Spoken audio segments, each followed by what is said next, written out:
siswa itu diajarkan soal agama, itu terang-terangan Rajiman Widyadiningrat itu kemudian menolak, tidak butuh agama-agama itu.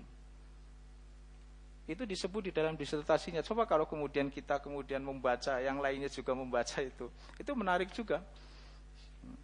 Jadi yang dilakukan itu seperti itu, termasuk merubah pola pendidikan. Yang mainstream pendidikan Islam pada saat itu kan ada dikotomi luar biasa dalam konteks pendidikan. Yang sekuler pendidikannya hanya pendidikan dunia, kemudian yang Islam pendidikannya hanya pesantren itu. Tapi kemudian Kiai Dahlan hadir dengan konsep yang mix ya, memadukan antara sekuler dengan agama itu.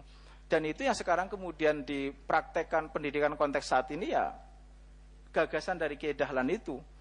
Dari mulai MI, Tsanawiyah, Aliyah sampai IAIN, UIN atau STAIN gitu ya. Itu sebenarnya gaya-gaya yang ditawarkan oleh Kiai Dahlan itu. Jadi itu yang kemudian dilakukan oleh Kiai Dahlan, termasuk dalam yang tadi disebut, ada kemarin juga ada yang beberapa yang menyebut dalam konteks relasinya dengan Belanda. Itu memang mungkin ini menjadi kecenderungan dari ini ya, dari kalangan Sunni yang selalu ingin mendekat dengan kekuasaan gitu ya. Kiai Dahlan pun juga tidak berani, tidak mau melakukan perlawanan terhadap Belanda. Dan kalau kita baca bukunya Alfian itu dikatakan itu persoalan terkait dengan masalah subsidi pendidikan. Jadi alasannya diantaranya soal itu. Selain juga untuk eksistensi dakwah Muhammadiyah. Karena kalau kemudian sampai melakukan perlawanan dan kemudian dibubarkan, kan tentu Muhammadiyah menjadi selesai.